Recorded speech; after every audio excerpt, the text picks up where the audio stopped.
قرآن پاک میں یہ جو سورہ قدر ہے نا، اس سورہ قدر میں ہی 3 فضیلتیں موجود ہیں لیلۃ القدر کی۔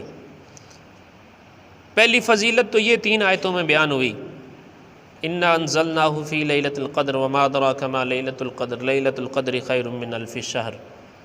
اللہ نے فرمایا کہ یہ ایسی رات ہے جو 1000 مہینوں سے بہتر ہے۔ اس میں کی جانے والی، اس رات میں کی جانے والی ایک نیکی 1000 نیکیوں سے بہتر ہے۔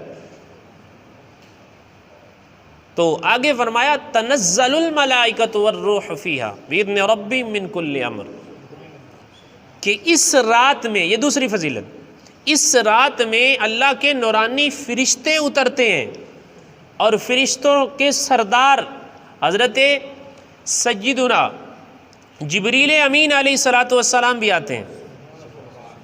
فیہا بإذن ربہم من کل امر، ہر کام کا حکم لے کر اللہ کے حکم سے۔ اس سے مراد کیا ہے؟ فیہا یفرق کل امر حکیم۔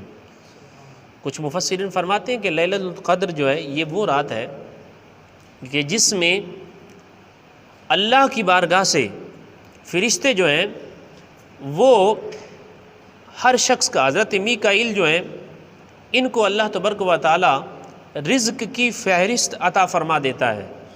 آگے والے سال میں کس کو کتنا رزق ملنا ہے؟ حضرت اسرائیل کو جن کی ڈیتھ ہونی ہے آگے آنے والے سال میں، ان کی فہرست دے دی جاتی ہے۔ یعنی ہر کام کے حوالے سے فرشتوں کو جو ہے نا مامور کر دیا جاتا ہے، ان کو حکم اللہ کی بارگاہ سے مل جاتا ہے۔ تو اس سے مراد یہ، تو یوں فرشتوں کا نزول بھی اس رات میں ہوتا ہے، یہ بھی فضیلت۔ اور یہاں تک بھی علماء نے لکھا کہ اس رات میں زمین پر اتنے فرشتے آتے ہیں، اتنے فرشتے آتے ہیں کہ زمین بھی تنگ ہو جاتی ہے۔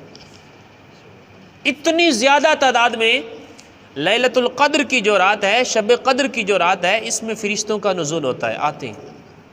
یہ دوسری فضیلت۔ تیسری فضیلت سلام ہی حتی مطلع الفجر، کہ یہ رات سلامتی والی رات ہے۔ کب تک؟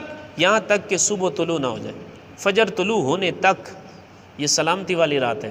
مفسرین فرماتے ہیں اس سے مراد کیا ہے؟ سلامتی سے مراد یعنی بیماریوں سے سلامتی دینے والی رات ہے، ٹھیک ہے؟ اور کئیوں کے لیے ایسے سلامتی والی رات ہے کہ ان کو بخش دیا جاتا ہے تو سلامتی والی رات ہے، اور صبح تک یہ چھما چھم جو سلامتی ہے یہ برستی رہتی ہے، رحمتوں کا نزول ہوتا رہتا ہے، برکتوں کا ظہور ہوتا رہتا ہے۔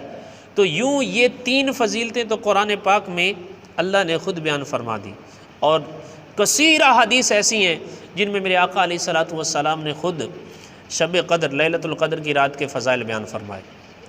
اور اس کی عظمت کے حوالے سے ایک بات میں یہ بھی عرض کرتا چلوں آپ کو کہ احادیث میں آتا ہے کہ اس طرح کی رات جو ہے یہ صرف اور صرف اللہ نے امت محمدیہ کو ہی عطا فرمائی ہے۔ یہ میرے آقا علیہ الصلوۃ والسلام کا فضل و کرم ہے اپنی امت کے اوپر کہ اللہ نے آپ کے صدقے امت محمدیہ کو یہ رات عطا فرمائی۔ کہاں 83 سال اور کچھ مہینے، اور کہاں ایک رات کی عبادت، اور پھر بھی اللہ نے فرمایا کہ یہ ایک رات کی عبادت اس سے بہتر ہے۔ اب کتنی بہتر ہے اور بھی کتنا زیادہ ثواب ہے اس کا، یہ اللہ جانے یا اللہ کا حبیب جانے۔ اتنی مدت بیان کرنے کے بعد بھی فرمایا کہ اس سے بھی بہتر ہے، خیر من الف شہر۔ محترم اور محتشم عاشقان رسول، تو یوں یہ میرے آقا علیہ الصلوۃ والسلام کی امت کو ہی عطا ہوئی۔